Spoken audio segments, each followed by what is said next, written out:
bem-vindo a mais um episódio do VeraCast. Hoje um programa especial sobre o Abril Lilás, que é um mês de conscientização e prevenção do câncer de testículo. E para nos guiar nesse assunto aqui, eu conto hoje com a presença do Dr. Vinícius Correia da Conceição, oncologista clínico. Como vai? Tudo bem, Marcela? Obrigado pelo convite. É um prazer estar aqui novamente com vocês. A gente é que agradece, doutor. Também comigo, doutor Pablo Traete, que é urologista. Bem-vindo ao VeraCast. Obrigado, Marcela. Sou urologista da Clínica Rocha Brito, do Veracruz. Agradeço o convite. Nós que agradecemos. A gente tem aqui um dado importante e preocupante, sobre o câncer de testículo, que ele é o tipo mais comum entre homens de 15 a 35 anos, mas esse assunto ainda é um tabu e é pouco debatido, né, doutor Vinícius? Talvez pelo fato de a gente ter outros cânceres com uma incidência maior e com uma mortalidade maior, o câncer de testículo, se a gente for olhar no mundo, ele representa menos de 1% de todos os cânceres, dá aquela falsa impressão de que a gente precisa se preocupar menos. E é uma faixa etária, os jovens, onde a gente imagina, principalmente o leigo, que a chance de ser acometido por um câncer é muito baixa. Então fala-se muito pouco, mas o câncer de testículo, como você disse, é o mais comum nessa faixa etária dos jovens, excluindo os tumores hematológicos, e a chance de morrer do câncer, embora não tão alta, porque ele tem uma taxa de cura bastante alta, a gente vai falar sobre isso, mas a gente precisa falar porque a gente tem visto aumentar essas taxas nesses indivíduos. Temos dados aqui, quando a gente olha para eles, por exemplo, do INCA, entre 2012 e 2021, mais de 3.700 mortes registradas aí por causa da doença. Projeções já de um aumento de mais de 26%, 26,6% no número de mortes no Brasil entre 2026 e 2030. E nos últimos 5 anos, mais de 25 mil cirurgias para retirada de testículos sendo realizadas, né? Então é um alerta aí para toda a população masculina e a gente quer entender o que a gente pode aprender com esses números, doutor Pablo. São números que impactam, como o Vinícius disse, pela idade dos pacientes. Muito jovens, perder um paciente, quase 4 mil mortes nesses anos, são um número bastante importante. Mas só 5% dos tumores urológicos são os tumores de testículo. Então, dá uma falsa impressão que é um tumor pouco frequente. Não, ele é pouco frequente, mas ele impacta bastante nesses pacientes mais jovens. E esse número de cirurgias poderia ser até maior, né? Porque a cirurgia, a taxa de cura no início é quase de 100%, beira 95%. Então, apesar de ser um número bastante alto, 25 mil cirurgias, ainda poderia ser maior. Por que a incidência é tão grande entre jovens?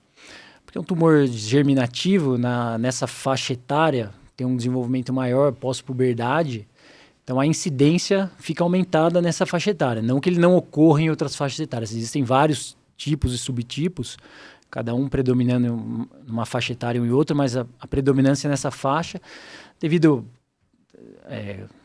se comenta alterações hormonais, o desenvolvimento das células germinativas mais intenso nessa faixa etária. Tem outros fatores de risco, doutor Vinícius? Tem alguns. O câncer de testículo, os fatores externos, eles parecem menos importantes, embora a gente sempre tenha que levar em consideração a questão de obesidade, a questão de sedentarismo, que cada vez atinge pessoas mais jovens e talvez isso explique até um aumento de incidência e de mortalidade.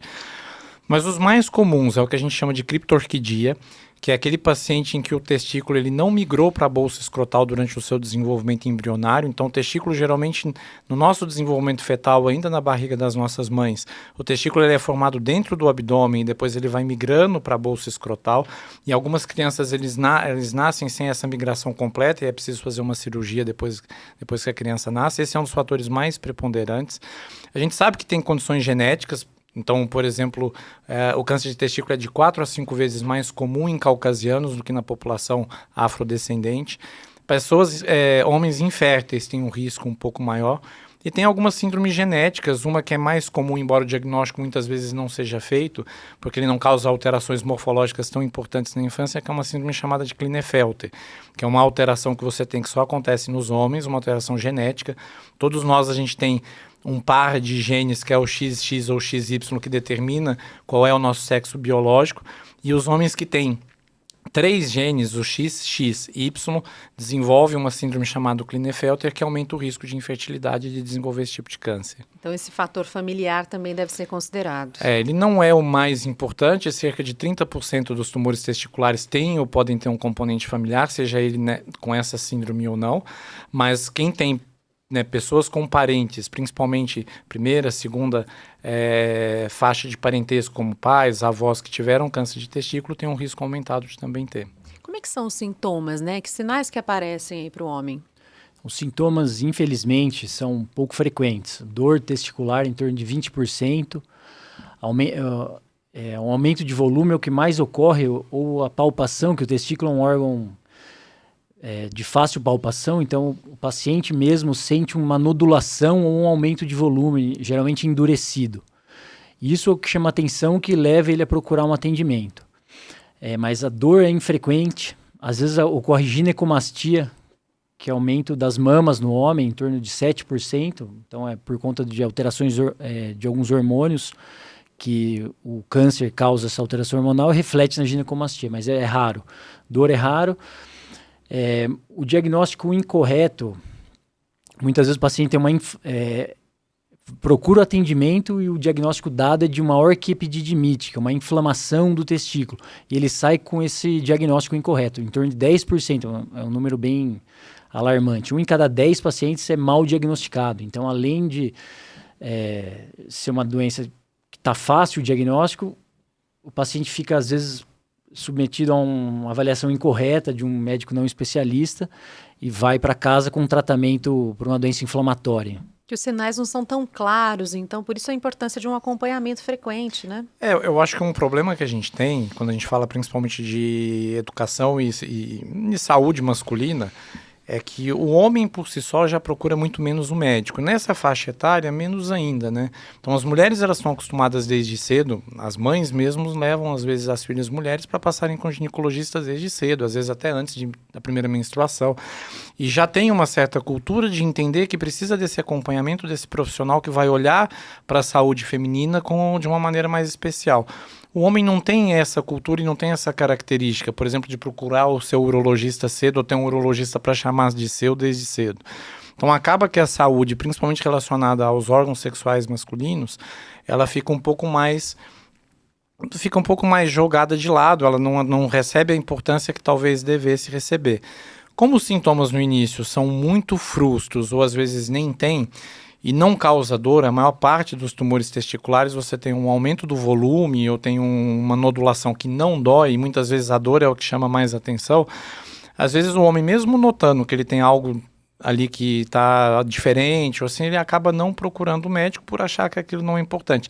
Existe a cultura de se achar que quando dói é que realmente tem um problema que é mais urgente. E o câncer, nesse caso, geralmente ele não causa dor. Então, muitas vezes, o que leva o rapaz, o adulto jovem, a procurar o urologista e a pensar em alguma coisa mais séria é quando ele tem um trauma.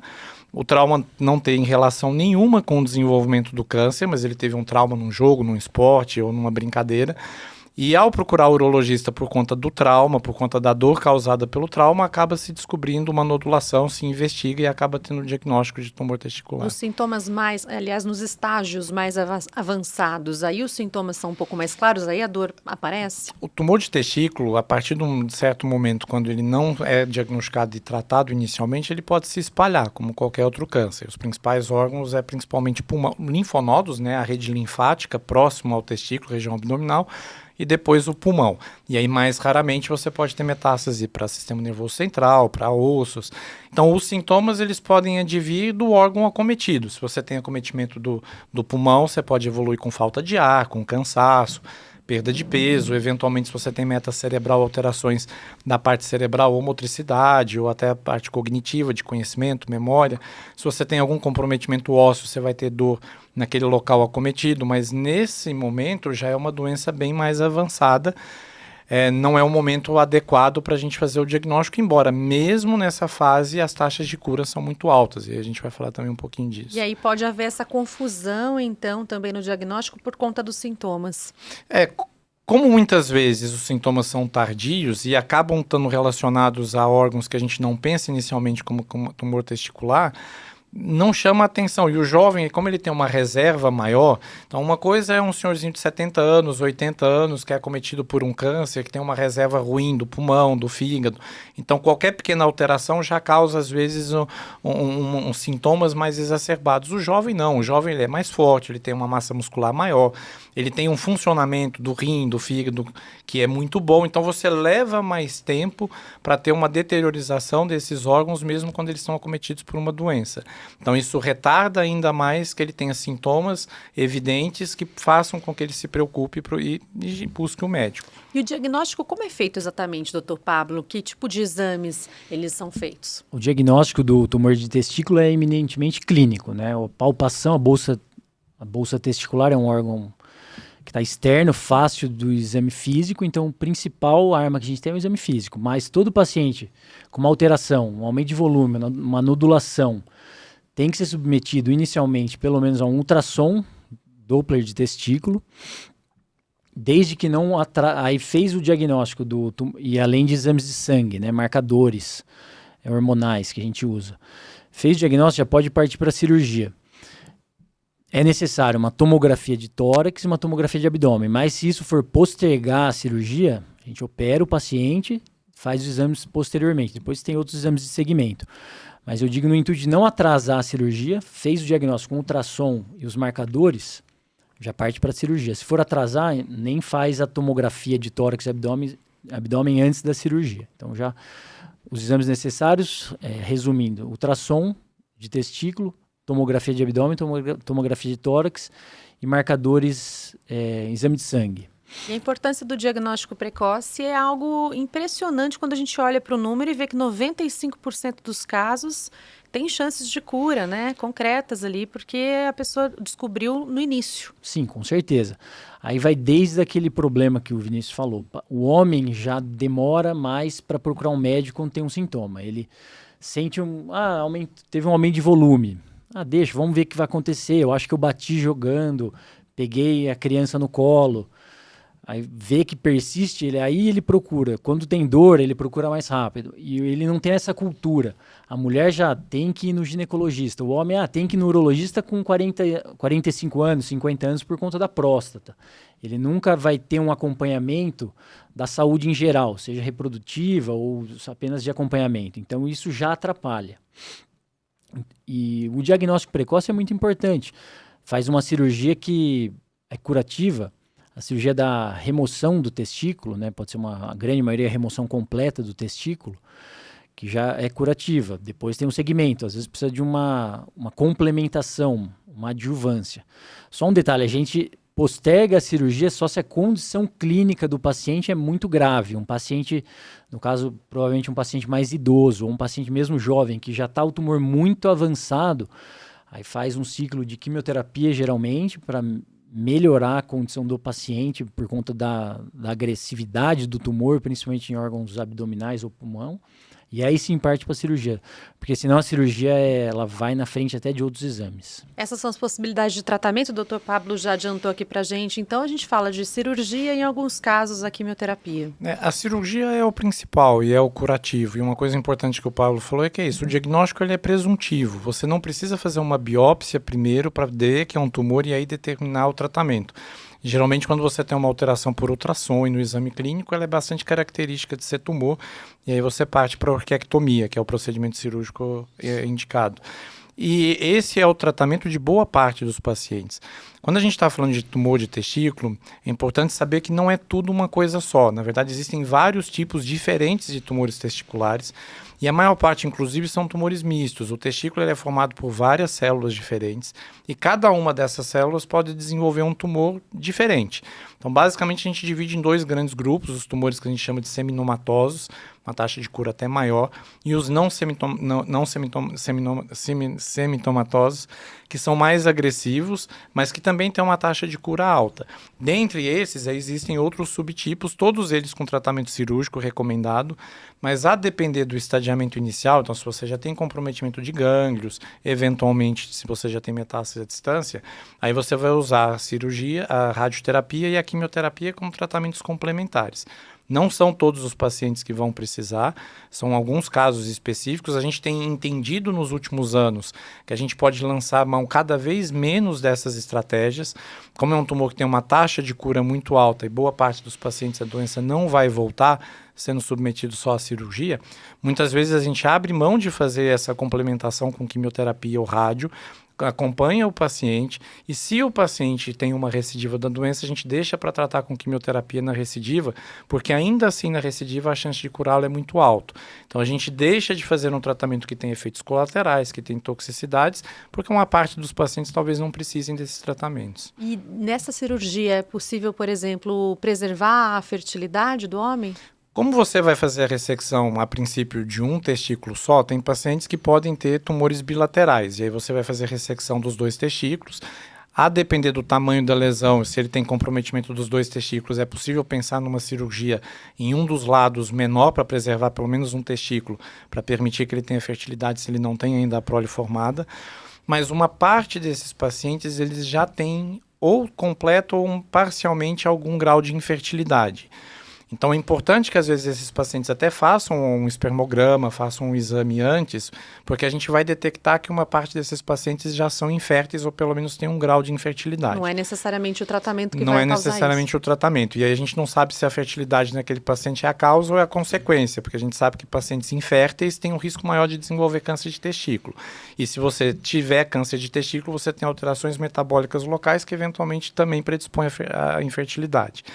Fato é que, se o paciente preserva a fertilidade, e os tratamentos podem fazer isso, então, uma cirurgia em que você faz a retirada só de um testículo, um jovem que tem o outro testículo funcionando normalmente, ele vai ser capaz de ter filhos normalmente ou praticamente com a mesma capacidade que uma pessoa que não fez cirurgia nenhuma. Se ele tiver que fazer tratamento complementar, como quimioterapia e radioterapia, também são tratamentos que têm uma potencialidade de deixar o paciente infértil. E essa é uma conversa que a gente tem que ter, porque a quimioterapia ela tem uma capacidade mais ou menos de 40% de deixar o paciente com algum grau de infertilidade. Então também não são todos, mas a gente não tem como saber de antemão quem vai ou quem não vai evoluir com esse grau de infertilidade. Então é uma conversa individualizada, são pacientes jovens. Boa parte desses pacientes, o que a gente recomenda é justamente que façam um espermograma antes do tratamento, veja se já tem algum grau de infertilidade ou não. Se eles tiverem uma função preservada, a gente recomenda, se possível, que ele faça a coleta de espermatozoides e congele esses espermatozoides, para que, eventualmente, se ele ficar infértil, ele possa partir para uma fertilização, uma inseminação artificial no futuro. Em casos mais avançados, aí, quando há uma situação de metástase, né, um acometimento de outros órgãos, é importante a gente dizer também que há grandes chances de cura, né? Que esses órgãos, apesar de comprometidos, há tratamento também para isso, né, doutor? O principal órgão acometido depois dos linfonodos é o pulmão. Quando a gente tem metástases exclusivas só no pulmão, a taxa de cura ainda é muito alta. Isso cai um pouco quando a gente tem outras metástases fora do pulmão, como por exemplo o fígado, o sistema nervoso central. Mas um paciente que tem metástase e que nunca fez nenhum tipo de tratamento quimioterápico, a taxa de cura dele ainda beira algo em torno de 85% a 90%, com doença metastática.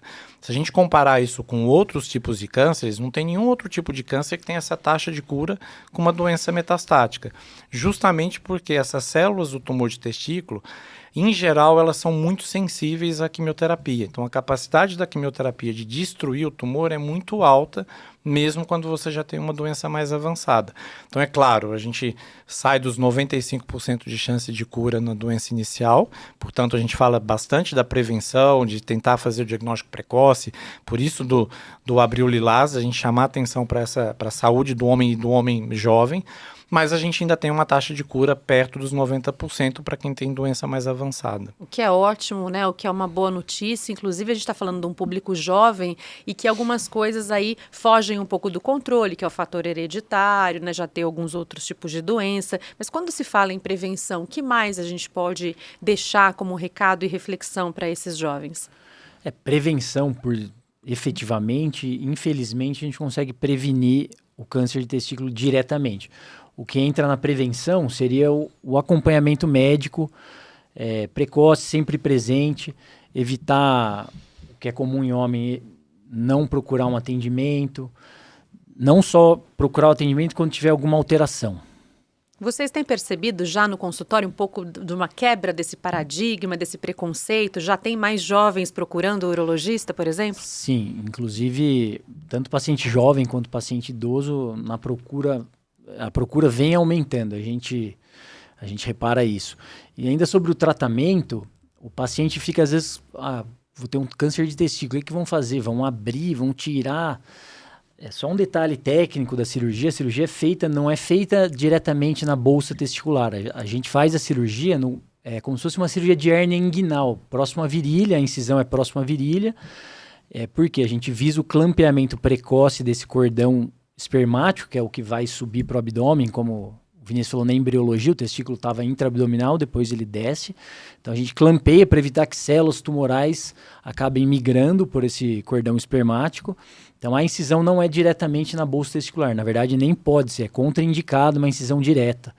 Então só para tirar vão mexer naquela região, o paciente às vezes fica um pouco mais aflito com essa informação. E é uma cirurgia na região inguinal, então não tem uma cicatriz direta. Além do que, a gente pode repor esse órgão, né, o testículo perdido, que foi realizado com a orquiectomia radical, com uma prótese testicular, até no mesmo momento da cirurgia. Então, o paciente já sai da cirurgia com essa prótese colocada.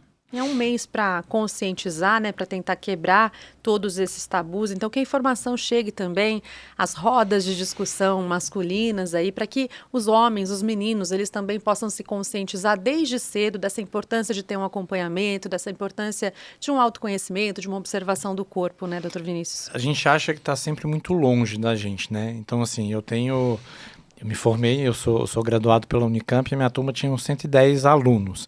E na minha turma eu tenho 2 colegas, não vou falar o nome deles, mas eu tenho 2 colegas que tiveram diagnóstico de câncer de testículo, um deles muito pouco tempo depois da nossa formatura. E os 2 estão hoje muito bem tratados, curados e com vida normal. Os 2 são médicos, clinicam. Então, assim, não é tão distante, apesar da incidência não ser tão alta, a gente vê no dia a dia. E assim como a maior parte evolui muito bem, infelizmente a gente, principalmente que mexe com oncologia e está diariamente vendo esse tipo de caso, a gente vê também pacientes, infelizmente, com desfechos não tão bons e que talvez pudessem ter um desfecho melhor se eles tivessem tido a oportunidade do diagnóstico mais cedo. Então não existe um programa de rastreamento, não existe um programa de fazer detecção precoce como acontece para a próstata, mama, mas existe o alerta justamente da pessoa. Primeiro, ela se conhecer, né, ela conhecer o seu corpo, e segundo, que ela tenha alguma rotina de passar de vez em quando com uma avaliação seja com um clínico, seja com um urologista. Tem o herbiatra, que, assim como tem o geriatra que trata pessoas idosas, o herbiatra é quem trata os jovens. Então a gente tem especialidades médicas voltadas para atender o público jovem, mas precisa que eles também saibam que eles eventualmente podem desenvolver algumas doenças que, às vezes, se não diagnosticadas e tratadas de maneira adequada, podem ter um desfecho não tão bom. A sorte é que a maioria, em relação a câncer de testículo, tem uma chance alta de cura, mas não é só cura. Então, assim, uma parte desses indivíduos fazem quimioterapia, ficam curados, mas eles têm um risco cardiovascular aumentado. Então, eles vão precisar, ao longo da vida deles, ainda que curados, fazerem mais atividade física, terem um acompanhamento com um cardiologista mais de perto, porque, eventualmente, por conta até do tratamento da quimioterapia, a gente falou de um pouco de risco de infertilidade, mas eles têm um risco maior de serem hipertensos, têm um risco maior de infartar no futuro. Então, eles vão precisar ter uma vida mais regrada, como deveria ser para todo mundo, mas às vezes a gente precisa de um chacoalhão na vida para mudar um pouco os nossos hábitos, mas eles vão precisar tentar ter uma vida mais regrada para não terem consequências do tratamento que foi feito. Eles estão curados, mas talvez eles possam desenvolver outros problemas de saúde que precisam ser cuidados desde cedo. Que campanhas como essa consigam aí, né, quebrar um pouco desses tabus todos. Obrigada, doutor Pablo, pela participação aqui. Eu que agradeço a oportunidade e... Falando mais uma vez, o Abril Lilás ou o Novembro Azul são campanhas de conscientização. Então, o foco é levar o paciente a um rastreio, a uma procura, tirar uma dúvida, ou seja, procurar um médico, não esperar acontecer uma mudança. Não tenho nenhum sintoma. A maioria dos tumores, seja de próstata, seja de testículo, não dá sintoma. Esse é o grande problema, né? Porque o paciente não tem nada, julga não ter nada e não procura o atendimento. Então, o foco, acho, dessas campanhas, seja do novembro ou do abril, é trazer o paciente mais próximo e conscientizar que pode acontecer. Como o Vinícius falou, com o nosso amigo, eventualmente com a gente. Isso, doutor Vinícius, muito obrigada por todos os esclarecimentos. Obrigado, Marcelo, e parabéns de novo ao Veracruz por abrir a oportunidade para falar sobre assuntos tão importantes, pela iniciativa do VeraCast, e alertar sempre as pessoas. A gente fala que assim, hábitos de vida saudáveis muda a nossa vida, nos torna mais saudáveis e muda a possibilidade de desenvolver diferentes tipos de doenças, e o câncer não é diferente. Você falou lá no começo que o câncer de testículo vem aumentando, a gente não sabe exatamente por quê, mas com certeza deve ter alguma relação com falta de exercício físico, com o nosso estilo de vida, com a alimentação que a gente faz hoje bastante desregrada. Então fico alerta para que a gente, dentro do que seja possível, tenha uma vida sempre mais saudável. Então obrigado pelo convite de novo. A gente que agradece. Até a próxima. Esse é o VeraCast, o podcast do Veracruz, que leva até você conteúdo sobre saúde, cuidado, bem-estar, toda terça-feira às 8 da noite, no YouTube e no Spotify. Espero você na semana que vem.